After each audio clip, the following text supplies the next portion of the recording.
Hello friends, I'm Mukesh Goyal. I hope कि आप सारे बहुत अच्छे हैं। और फ्रेंड्स, हम बात कर रहे हैं रिसर्च इन एजुकेशन, यानी कि शिक्षा में शोध के बारे में बात कर रहे हैं। चलो आज बात करते हैं और बहुत इंपॉर्टेंट है। कुछ क्वेश्चंस भी देखेंगे कि कैसे कैसे क्वेश्चंस आते हैं या आ सकते हैं, उनको भी ध्यान रखना है। ठीक है ना। चलो फ्रेंड्स, बात करते हैं आज meaning and steps of scientific method, यानी कि वैज्ञानिक विधि का अर्थ क्या है और उसके कौन कौन से चरण है यानी कि स्टेप्स है, इसके बारे में बात कर रहे हैं। मीनिंग क्या होता है साइंटिफिक मेथड का और साइंटिफिक मेथड के स्टेप्स क्या क्या है उसके बारे में हम बात कर रहे हैं। तो सबसे पहले साइंटिफिक मेथड यानी कि वैज्ञानिक विधि का मतलब क्या होता है, फिर उसके हम स्टेप्स यानी कि चरण की बात करेंगे। तो आप नाम से ही समझ रहे हो कि साइंटिफिक मेथड है ये, यानी कि क्या है, वैज्ञानिक पद्धति रहेगी पूरी की पूरी। क्या है? The scientific method is a process with the help of which scientists try to investigate, verify or construct a accurate and reliable version of any natural phenomena। क्या कह रहा है? वैज्ञानिक पद्धति या विधि एक ऐसी प्रक्रिया है जिसकी मदद से वैज्ञानिक किसी प्राकृतिक घटना की जांच, सत्यापन या सटीक और विश्वसनीय संस्करण बनाने का प्रयास करते हैं। यानी कि वो चीज बिल्कुल सटीक है, वेरीफाई करने की कोशिश करते हैं। किससे? साइंटिफिक मेथड से। बिल्कुल बात ही नाम ही कह रहा है कि जो हम काम कर रहे हैं वो क्या है? साइंटिफिक है। और अच्छे से देखे और बिल्कुल क्लियर करें क्या है? It is a process for experimentation that is used to explore the observations and answer questions. क्या कह रहे हैं? यह प्रयोग की एक प्रक्रिया है जिसका उपयोग अवलोकन का पता लगाने और सवालों के जवाब देने के लिए किया जाता है कि ऐसा है तो ऐसा क्यों है, ऑब्जर्वेशन का सब पता लगाने के लिए किया जाता है। यानी कि वो जो काम किया जाता है, प्रोसेसिंग की जाती है, वो एकदम रिलायबल होगी, बिल्कुल होगी, एक्यूरेट होगी, है ना, क्योंकि वो साइंटिफिक है। साइंटिफिक मेथड की बात कर रहे हैं। तो वैज्ञानिक विधि या साइंटिफिक मेथड का मतलब समझ में आया आपको? चलो ठीक है। अब जो भी आप साइंटिफिक मेथड लगाओगे तो वो कुछ स्टेप्स में काम करेगा, क्योंकि ये पूरा एक प्रोसेस है, एक प्रक्रिया है। और ये आपको जो काम आएगा, ये पेपर 1 में रिसर्च एप्टीट्यूड में भी बहुत काम आएगा फ्रेंड्स। बेसिकली स्टेप्स क्या होते हैं साइंटिफिक मेथड्स के? तो सबसे पहले क्या होता है? आस्किंग क्वेश्चन, यानी कि प्रश्न पूछना। जब भी हम कोई काम करना शुरू करते हैं तो सबसे पहले हमारे दिमाग में वो क्यों हो रहा है, ऐसा मतलब हमारे दिमाग में पहले क्वेश्चन आता है। तो यही कह रहा है, the scientific method start with the inquisitiveness and asking question related to something one observes. यानी कि प्रश्न पूछना वैज्ञानिक पद्धति की शुरुआत जिज्ञासा से होती है और जो कुछ देखा जाता है उससे संबंधित प्रश्न पूछना होता है। बेसिकली सबसे पहले क्या करते हैं हम? क्वेश्चन को पूछना, यानी कि ये जो हो रहा है ये क्यों हो रहा है, बेसिकली ये दिमाग में आता है। तो scientific method start with the inquisitiveness and asking question related to something one observe. जो भी आप कुछ देखते हो तो आपके दिमाग में सबसे पहले क्या आता है? क्वेश्चन आता है ना, कि ऐसा क्यों हो रहा है, ऐसा क्यों हो रहा है। तो यहीं से एक मेथड स्टार्ट होता है। आपके दिमाग में पहले प्रश्न आता है। जैसे हम बात करें कि आप रिसर्च करते हो तो सबसे पहले आपके दिमाग में प्रॉब्लम आएगी, अच्छा ये प्रॉब्लम है, उस पर फिर काम करोगे। सबसे पहले हम प्रॉब्लम को आइडेंटिफाई करते हैं। वैसे ये कहता है कि दिमाग में कोई चीज देख के आता है कि ऐसा क्यों हो रहा है, प्रश्न आता है, फिर हम उसको सोल्व करने की कोशिश करते हैं। तो सबसे पहला स्टेप क्या है? एक तरह से आस्किंग क्वेश्चन, यानी कि प्रश्न पूछना। उसके बाद है बैकग्राउंड रिसर्च। बैकग्राउंड रिसर्च का मतलब एक तरह से पृष्ठभूमि।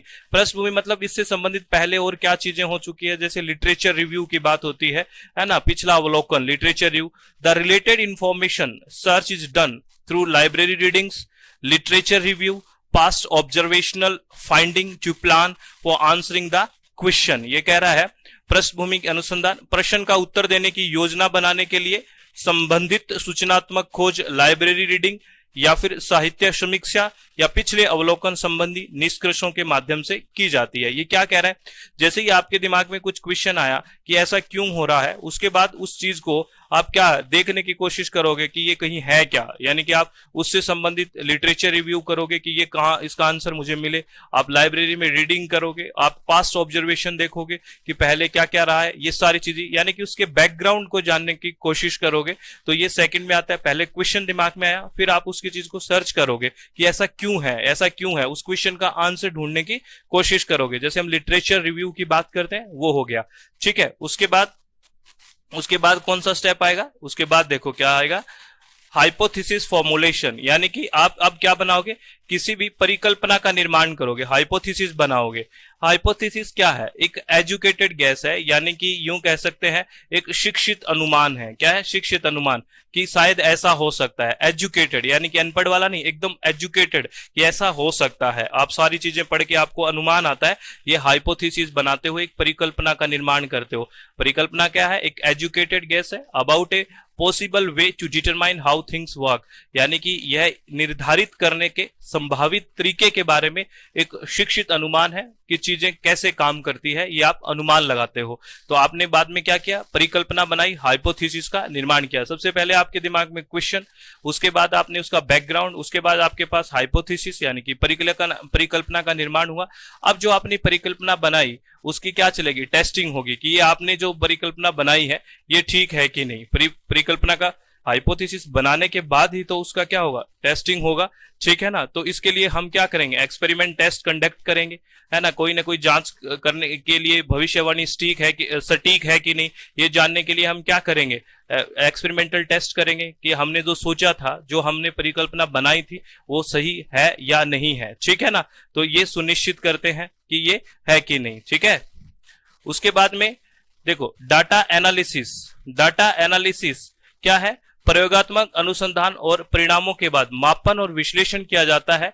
प्रयोग के दौरान प्राप्त नई अंतर्दृष्टि के लिए रिकॉर्ड लिया जाता है। बेसिकली डाटा एनालिसिस में क्या है, measurement and analysis is done post experimental research and outcome are recorded for the new insight gained during the experiment।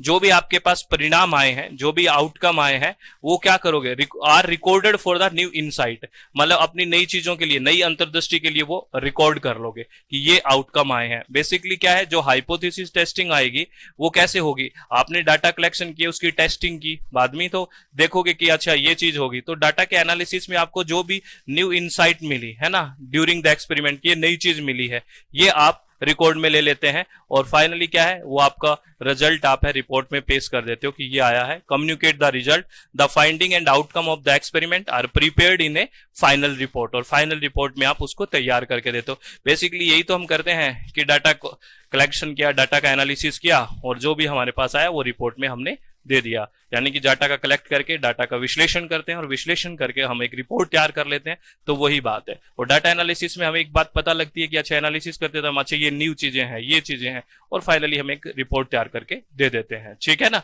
ये बात समझ में आई आपको, चलो बहुत बढ़िया। अब क्वेश्चन से ज्यादा अच्छे से आपको और समझ में आ जाएगी, इस क्वेश्चन को देखना, फिर अच्छे से आपको सारी बात क्लियर होगी। क्या है, देखो ये question, what is the usual sequence of steps in scientific method, है ना, ये पूछा है। अब आपको कंफ्यूज हुआ होगा ऊपर की हाइपोथेसिस, ये इस क्वेश्चन से पूरा क्लियर हो जाएगा। वैज्ञानिक पद्धति में चरणों का सामान्य क्रम क्या है, आपके पास ए बी सी डी और ई दिया हुआ है, इसको क्रम में लगाइए। ये पूछा है कि सबसे पहले क्या करोगे, उसके बाद क्या करोगे, ये है, ठीक है ना। तो अब देखो इसमें सबसे पहले क्या करोगे आप, इन सब में सबसे पहले क्या करोगे, felt need which is creating the problem, यानी कि सबसे पहले आपको प्रॉब्लम क्या है या क्यों आपको ये जानने की जरूरत पड़ी, यानी कि आपके दिमाग में प्रश्न उठेगा कि ऐसा क्यों है, ऐसा क्यों है। जब हमने बात की ना, पहले फील करते हैं कि ऐसा क्यों हो रहा है, तो सबसे पहले होगा felt need which is creating the problem, यानी कि बी हो जाएगा, है ना। उसके बाद हम क्या करेंगे, यानी कि जरूरत महसूस हुई जो समस्या पैदा करती है कि ये हमें जरूरत है, हमारी नीड है, हमें ये जानना है। उसके बाद identify the difficulty and problem statement formulation, यानी कि हम क्या करेंगे, कठिनाइयों की पहचान करेंगे और समस्या का कथन तैयार करेंगे। प्रॉब्लम को अच्छे से समझेंगे, आइडेंटिफाई करेंगे कि अच्छा ये प्रॉब्लम है। पहले तो हमें जरूरत फील होती है किसी चीज की कि अच्छा ये जरूरत है, ये है। उसके बाद हम क्या करते हैं, उस प्रॉब्लम को आइडेंटिफाई करने की कोशिश करते हैं, है ना, उसमें क्या क्या डिफिकल्टीज है वो करते हैं। तो उसके बाद सी हो गया। उसके बाद हम क्या करते हैं, हाइपोथेसिस बनाएंगे, यानी कि परिकल्पना बनाएंगे और उसमें वेरिएबल्स जो हैं, जो चर हैं, उनको पहचानेंगे। तो बी सी ए ये हो गया। उसके बाद हम क्या करेंगे, उसके बाद आप डाटा को कलेक्ट करोगे, डाटा को क्या करोगे, कलेक्ट करोगे, ठीक है ना, अच्छी अच्छी टूल्स के, जो भी रिसर्च टूल होगी। और कलेक्शन के बाद आप डाटा का एनालिसिस करोगे और उसकी व्याख्या करोगे, डाटा का एनालिसिस करोगे और उसकी व्याख्या करोगे। तो ये आ गया ना, लास्ट में क्या होगा, डी होगा, क्योंकि डाटा कलेक्शन के बाद, संग्रह के बाद ही डाटा का एनालिसिस होगा और उसको हम इंटरप्रेट यानी कि व्याख्या करेंगे कि ये चीजें हैं। तो राइट आंसर बी सी ए ई डी। तो अब आपको क्लियर हुआ, आपको क्लियर हुआ? जो हम हाइपोथेसिस टेस्टिंग की बात कर रहे थे ऊपर, तो हाइपोथेसिस फॉर्मुलेशन की बात करेंगे, लेकिन उसमें डाटा हम ले चुके हैं, टेस्ट तभी होगे ना, तो ये बात आप ध्यान रखना। तो अब ये क्वेश्चन से ये बात आपको क्लियर हुई होगी, बिल्कुल क्लियर हो गई होगी। चलो बहुत बढ़िया, ये क्वेश्चन आपसे पूछा जा सकता है, ठीक है। उसके बाद में ये एक क्वेश्चन है, ये भी देखिए, यहां पे भी क्या है, given below are stages of research process. अब इसको भी अरेंज करना, ये थोड़ा सा आपको अलग तरह से क्वेश्चन है। क्या कह रहा है, given below are stages of research process, arrange these in the correct sequence of carrying them out. नीचे अनुसंधान प्रक्रिया के चरण दिए गए हैं, इन्हें क्रियान्वित करने के सही क्रम में व्यवस्थित करें, ठीक है। ये कुछ है, आपको कुछ स्टेज दी गई है, तो इसमें सबसे पहले स्टेज क्या आएगी आपको ये देखना है। तो बेसिकली अगर देखो, सबसे पहले दिमाग में रिसर्च क्वेश्चन आता है देखते ही देखते, है ना, लेकिन आप इसको क्वेश्चन को ढंग से देखो। इसमें सबसे पहले क्या है, यहां पे एक बात देखो, आप कोई भी काम करते हो और रिसर्च क्वेश्चन का मतलब यहाँ पे एक तरह से जो ऑब्जेक्टिव है, जो आपको सोल्व करने हैं वो है। और वो हमेशा जब लिटरेचर रिव्यू आप पढ़ लेते हो, आप कोई भी साहित्य की समीक्षा कर लेते हो कि इससे पहले ये चुका है, काम हो चुका है इससे रिलेटेड, उसके बाद आपको जो ऑब्जेक्टिव हैं, जो उद्देश्य हैं, रिसर्च के क्वेश्चंस हैं, वो दिमाग में आते हैं कि पहले ये काम हो चुका है ऐसे ऐसे, फिर क्वेश्चन दिमाग में आता है। तो यहाँ पे क्या आएगा, सबसे पहले लिटरेचर रिव्यू यानी कि साहित्य की समीक्षा, ठीक है ना, बिल्कुल सी पहले आ गया। उसके बाद बी रिसर्च क्वेश्चन यानी कि अनुसंधान के क्या क्या प्रश्न दिमाग में आएंगे, वो आप जो पहले काम हो चुका है वो पढ़ के आएंगे। तो थोड़ा ये क्वेश्चन का फॉर्मेशन देखो कितना अच्छा है ना। तो सी बी, और उसके बाद आप क्या करोगे, सैंपलिंग की कहां कहां से इकट्ठे करने हैं सैंपल, ठीक है, सैंपल हो गए, है ना, सैंपल हो गए। उसके बाद आप क्या करोगे, डाटा का कलेक्शन करोगे, डाटा का संग्रह करोगे। पहले आप डिसाइड करोगे ये सैंपल लेने हैं, उसके बाद उस डाटा को इकट्ठा करोगे, और उस फाइनली आप क्या करोगे, डाटा का एनालिसिस यानी कि डाटा का विश्लेषण करोगे। तो ये first option is the right answer. तो यहाँ पे रिसर्च क्वेश्चन को आराम से समझना, ये क्या कह रहा है, जो ऑब्जेक्टिव है आपके वो बात कर रहा है, वो कब दिमाग में आएगा, रिसर्च क्वेश्चंस कब दिमाग में आएंगे, जब आप लिटरेचर रिव्यू पढ़ोगे कि क्या क्या हो सकता है इसमें, क्या क्या आप चीजों को ले सकते हो। ये क्वेश्चंस आपको लिटरेचर रिव्यू पढ़ने के बाद आएगा, ठीक है। तो ये हो गया CBADE, ठीक है, ये आपको याद रखना है, ठीक है फ्रेंड्स। और अगर हम बात करें, ये देखो, ये इस क्वेश्चन के अकॉर्डिंग ये याद रखना है, ये बहुत इंपॉर्टेंट है। स्टेजेस ऑफ रिसर्च की अगर बात करें हम, ठीक है, क्या है, फॉर्मुलेटिंग द रिसर्च प्रॉब्लम, ये सबसे पहले आएगा, फॉर्मुलेटिंग द रिसर्च प्रॉब्लम। वो वहां पे रिसर्च क्वेश्चन की बात है, लेकिन इसमें ब्रैकेट में क्या लिखा हुआ देखो, इंक्लूडिंग एक्सटेंसिव लिटरेचर रिव्यू, अनुसंधान समस्या का निरूपण व्यापक साहित्य समीक्षा सहित। यानी कि पहले साहित्य समीक्षा से लिटरेचर रिव्यू करोगे तभी ये चीजें क्लियर होगी, क्यों पुराना क्या हो चुका है, ये हो चुका है, तभी आपको क्लियर होगा कि अच्छा ये बात ऐसे है। तो लिटरेचर रिव्यू हमें यहाँ पे पहले लेके आना था, है ना। तो व्यापक साहित्य समीक्षा सहित, उसके बाद है डेवलपिंग द ऑब्जेक्टिव, और ये सब बातों से रिव्यू वगैरह करने के बाद आपका क्या होगा, ऑब्जेक्टिव डेवलपिंग हो जाएगा, उद्देश्य का विकास हो जाएगा। उसके बाद हम क्या कर देंगे, प्रिपेयर करेंगे रिसर्च डिजाइन को, है ना, कि डाटा कलेक्शन के लिए कौन कौन से इंस्ट्रूमेंट चाहिए, क्या क्या चाहिए, ये सब बात करेंगे। उसके बाद सैंपलिंग डिजाइन करेंगे कि ये सैंपलिंग यहां से लेनी है। उसके बाद हम एक रिसर्च प्रपोजल देते हैं, ये रिसर्च प्रपोजल जाता है कि ये हमें करना है। उसके बाद अगर एक्सेप्ट हो गया तो हम डाटा को कलेक्शन करेंगे, डाटा का संग्रह होगा, उसके बाद डाटा का एनालिसिस होगा, और फाइनली हम क्या करेंगे, एक रिपोर्ट तैयार करके दे देंगे, ठीक है, और रिजल्ट हो जाएगा उसमें। तो ये एक अनुसंधान के चरण है, ये भी आपको ध्यान रखने हैं। ये पेपर 1 में रिसर्च एप्टीट्यूड में भी आपको बहुत काम आएंगे फ्रेंड्स, और यहां पे भी काम आएंगे। तो बिल्कुल शांति से इन चीजों को अच्छे से समझ के करना है, ठीक है, समझ में आ गई बात, बहुत इंपॉर्टेंट है। और अब हम बात करें करेक्टरिस्टिक्स की, बात करें क्या, करेक्टरिस्टिक्स ऑफ साइंटिफिक मेथड, यानी कि जो वैज्ञानिक पद्धति है उसके क्या क्या लक्षण है, ये बात करें। यहां पे भी 4-5 टर्म्स हैं जो बहुत अच्छे से समझनी है। साइंटिफिक मेथड क्या होता है, अभी हमने बात की थी और कर लेते हैं। Scientific method refer to standardize set of technique for building scientific knowledge such as how to make valid observations, how to interpret result and how to generalize those result. क्या कह रहा है, वैज्ञानिक विधि वैज्ञानिक ज्ञान के निर्माण के लिए तकनीकों के एक मानकीकृत सेट को संदर्भित करती है, जैसे कि वैध अवलोकन कैसे करें, परिणामों की व्याख्या कैसे करें, और उन परिणामों को सामान्यीकृत कैसे करें। बेसिकली जो भी हमारे वैज्ञानिक विधि है ना, तो हमने जो भी साइंटिफिक नॉलेज यानी बनाया है, बिल्ड किया है, तो वो रिलायबल है कि नहीं, उसको कैसे हम देखें, है ना, कि भी वो सही है कि नहीं, तो ये कैसे उसको सामान्य करें, जनरलाइज करें, तो इसके लिए है। तो इसमें क्या बातें हैं वो देखना, इन 4-5 बातों को अच्छे से देखना। क्या है? एक है रेप्लिकेबल। रेप्लिकेबल का मतलब होता है कोई चीज को दोहराना। रेप्लिकेबल का मतलब होता है कोई चीज को दोहराना। तो रेप्लिकेबल क्या कह रहा है? देखो, a research study is replicable या फिर repeatable when the entire research process is conducted again using the same method but new data and still yield the same result. This show that the results of the original study are reliable. क्या कह रहा है कि आपने कोई research करी है, एक शोध अध्ययन, फिर आपने एक रिसर्च करी और आपका कुछ रिजल्ट आया, ठीक है। अब आप सेम मेथड से, है ना, नए डाटा के साथ सेम मेथड से अगर आप काम करो और वही रिजल्ट आ जाए जो आपके पहले आए थे, क्योंकि मेथड सेम अपना रहे हो आप, तो आपकी रिसर्च क्या मानी जाएगी? आपकी रिसर्च रिलायबल है, आपकी रिसर्च विश्वसनीय है कि आपने सही काम किया है। तो यही कह रहा है कि ये दोहराने योग्य होना चाहिए, यानी कि एक शोध अध्ययन तब दोहराने योग्य होता है जब पूरी शोध प्रक्रिया फिर से आयोजित की जाती है समान तरीकों लेकिन नए डेटा का उपयोग करके, और फिर वही परिणाम मिलते हैं जिससे पता चलता है कि मूल अध्ययन के जो परिणाम है वो क्या है? विश्वसनीय है, वो रिलायबल है। आपको रेप्लिकेबिलिटी होनी चाहिए रिसर्च में, यानी कि जो आपने प्रोसेस अपनाया वो प्रोसेस में फिर अपनाऊं, कोई रिजल्ट आ रहे हैं क्योंकि मेथड मेरा सेम है और वही तरीके से मैं काम कर रहा हूं। अगर रिजल्ट सेम आ रहे हैं, इट मींस क्या है कि वो जो मैंने काम किया था वो ठीक है, उसको विश्वसनीयता यानी कि वो रिलायबिलिटी मिल जाती है। उसके बाद है प्रिसाइजन। क्या कह रहा है ये देखिए, ये क्या कह रहा है? शुद्धता, द क्लोजनेस ऑफ टू और more measurement to each other is known as precision of a substance. If you weighing a given substance 5 times and get 3.5 kilogram each time, then your measurement is very precise but not necessarily accurate. बहुत अच्छी बात है, समझिए ये क्या कह रहा है। ये शुद्धता क्या कह रहा है कि दो या दो से अधिक माप है, उनकी निकटता कितनी है। जैसे मान लो कोई चीज है, ठीक है ना, उसको मैंने 5 बार वेट किया और 5 बार जो मेरा वेट आया वो लगभग 3.5 किलो आया, तो ये मेरा क्या है? प्रिसाइजन हो गया, यानी कि ये मेरा एक्यूरेट नहीं कह सकता मैं, लेकिन प्रिसाइज है, सेम आ रहा है ना, हर जगह सेम आ रहा है मेरा, ठीक है। एक डायग्राम से समझिए, बहुत बेहतर तरीके से समझ में आ जाएगा। एक है एक्यूरेसी और एक है प्रिसाइजनेस, इसमें या प्रिसीजन, इसमें दोनों में डिफरेंस होता है। क्या होता है देखिए, accuracy is the degree of closeness between A measurement and it's true value.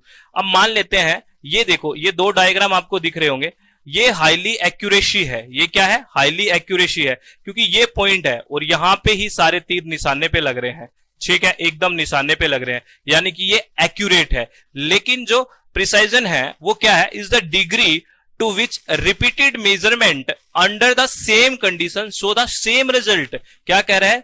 यानी कि इसमें देखो, ये एक्यूरेट तो नहीं है क्योंकि एक्यूरेसी तो यहां पे है, लेकिन ये इसका जो प्रिसीजन है या प्रिसाइजन है ये हाई है, क्योंकि सेम यहां पे ही आ रहे हैं, देखो लग आ रहे हैं, एक्यूरेसी नहीं है इनमें, लेकिन सेम वही मेजरमेंट आ रहा है, सेम वही आ रहा है, समझ रहे हो आप? तो एक्यूरेसी क्या होता है? जो स्टैंडर्ड है उसके एकदम पास हो, लेकिन यहाँ पे स्टैंडर्ड के पास होने की बात नहीं है, लेकिन जो मेजरमेंट आ रहा है वो आपस में पास आ रहे हैं। बात समझ गए? तो सटीकता एक माप और उसके वास्तविक मूल्य के बीच निकटता की डिग्री है, यानी कि एक्यूरेसी यानी ये, और परिशुद्धता वह डिग्री है जिस पर समान परिस्थितियों के बार बार किए गए माप समान परिणाम दिखाते हैं। देखो, तो ये है हाई प्रिसीजन। ये बात समझ में आ गई? इसको कैसे ही आप प्रोनाउंस कर लो भाई, बहुत कैसे ही प्रोनाउंस करते हैं, प्रिसीजन, प्रिसाइजन, जो आपको करना है, लेकिन समझ जाओ इसको, ठीक है ना। PRECISION है ये, ठीक है। चलो, ब्रिटिश इंग्लिश है ना, यूके की इंग्लिश, सब तो ये आपको ध्यान रखना है। और फाल्सिफिएबिलिटी क्या है? ये क्या है? ये भी नाम से ही समझ रहे हो, फॉल्स, कोई चीज फॉल्स है ना, यानी कि मिथ्या, झूठ। ये क्या कह रहा है? The capacity of some proposition, statement, theory और hypothesis to be proven wrong. क्या कह रहा है? देखो, उल्टा चल की बात कर रहा है ये, किसी प्रस्ताव, कथन, सिद्धांत या परिकल्पना को गलत साबित करने की क्षमता। अब इसको आगे डिटेल में क्या है इसको देखना, बड़ा अच्छा है ये। कह रहा है a theory must be stated in a way that it can be disproven. एक सिद्धांत को इस तरह से बताया जाना चाहिए कि उसे अस्वीकार किया जा सके। Theories that cannot be tested or falsified are not scientific theory and and such knowledge is not scientific knowledge, कह रहा है जिन सिद्धांतों का परीक्षण नहीं किया जा सकता या उन्हें गलत साबित नहीं किया जा सकता, वे वैज्ञानिक सिद्धांत नहीं है। कारण कह रहा है कि अगर उस थ्योरी को आप टेस्ट ही नहीं कर सकते और टेस्ट करके आप ये बता ही नहीं सकते ये गलत है या ठीक है, तो आप उसको कैसे साइंटिफिक मेथड कह सकते हैं। बात ये कह रहा है, a theory that is specified in imprecise terms to whose concept are not accurately measurable cannot be tested and is therefore not scientific। क्या कह रहा है, एक सिद्धांत जो अस्पष्ट शब्दों में निर्दिष्ट है या जिसकी अवधारणाएं सटीक रूप से मापने योग्य नहीं है, उनका परीक्षण नहीं किया जा सकता है और इसलिए वे वैज्ञानिक नहीं है। यानी कि आप किसी को जुटला ना सको अगर साइंटिफिक मेथड से, तो वो भी साइंटिफिक मेथड नहीं है। मेरी बात समझ रहे हो? अगर आप टेस्ट करके और किसी को बता सको कि ये गलत है, तो आप कह सकते हो कि वे साइंटिफिक बात थी ये, क्योंकि इसको मेजर कर सकते थे, हम माप सकते थे और वह गलत है। तो आप इसको थोड़ा सा उल्टा जाके पढ़ने की कोशिश करो। ये क्या है? फाल्सिफिएबिलिटी और मिथ्या करणीयता। ये भी किसकी गारंटी एक तरह से लेती है?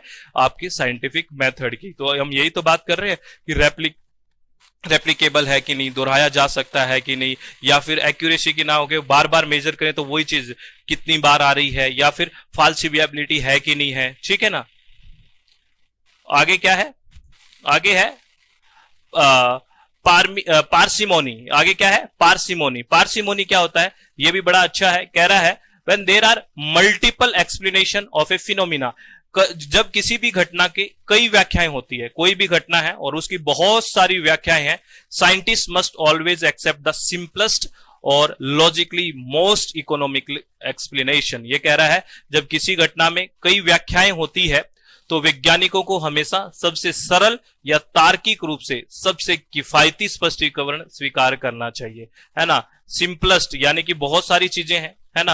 अब ऐसे नहीं कि आप बहुत जटिल रूप से परिभाषित करें तो औरों को समझ में नहीं आएगा। सीधी सी बात है, आपको एक्सप्लेन करने के बहुत सारे तरीके हैं, लेकिन आपको हमेशा, साइंटिस्ट को क्या चाहिए कि हमेशा सिंपल से सिंपल, जो लॉजिकल है, मोस्ट इकोनॉमिकल एक्सप्लेनेशन है, वही स्वीकार करें। तो ये है parsimony. This concept is called parsimony, और क्या बोलते हैं इसको? ओकेम्स रेजर, यानी कि ओकेम का उस्तरा भी इसको कहा जाता है ना। ओकेम्स रेजर भी, ओकेम का रस उस्तरा भी इसको कहा जाता है। ये भी ध्यान रखना है आपको, ठीक है ना। तो पार्सिमोनी क्या है कि बहुत सारी चीजें आपको व्याख्या करने के लिए बहुत सारा है, लेकिन आप व्याख्या किन में करोगे? सरल शब्दों में, सिंपल फॉर्म में करोगे। ये बात है, ठीक है। तो ये आपको समझ में आ गया होगा।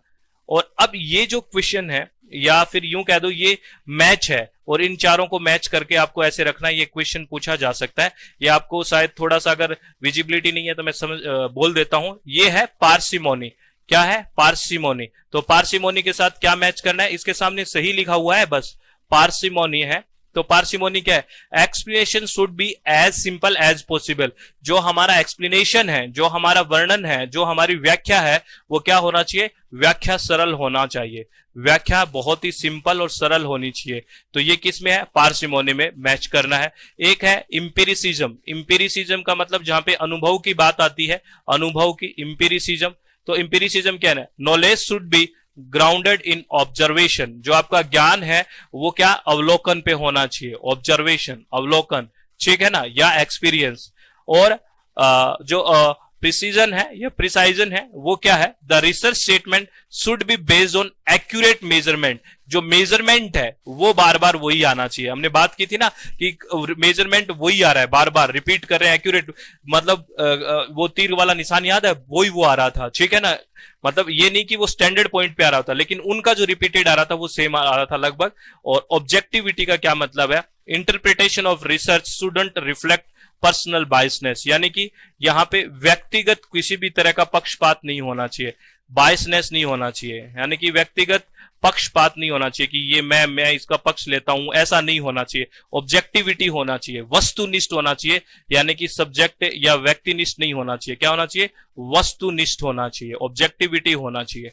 ठीक है, समझ में आ गई? ऐसा नहीं है कि कोई बायसनेस कर रहा है कि ये ठीक है, वो कर रहा है, कोई कुछ कह रहा है, सब्जेक्टिव वाली नहीं होना चाहिए। क्या होना चाहिए? ऑब्जेक्टिविस्ट। बायसनेस का मतलब पक्षपात नहीं लेना चाहिए, यानी कि फेवर कर रहा हूं मैं इसको, ऐसा नहीं होना चाहिए। तो ये चारों इसको याद रखना है, आपको याद रखना है प्लीज, ये बहुत इंपॉर्टेंट है। ठीक है, चलो बहुत बढ़िया। तो ऑल द वेरी बेस्ट। आप लोग हमेशा खुश रहो और अपने चित्त को शांत रखो, ऐसे ही चीजों को करते रहो और ऐसे ही पढ़ाई करते रहो बिना किसी टेंशन के। आप लोगों से रिक्वेस्ट है, ठीक है? तो हमेशा खुश रह के पढ़ाई किया करो बिना किसी टेंशन के, ठीक है? ऐसे मतलब कंसेप्ट को और व्हाइट पेज साथ में लेके बैठा करो, कीवर्ड्स को साथ साथ नोट किया करो, अच्छा ये बात है, ये बात है, ये बात है, तभी ज्यादा बेहतर होगा। तो ऑल द वेरी बेस्ट, बहुत बहुत धन्यवाद, thank you, thanks a lot friends.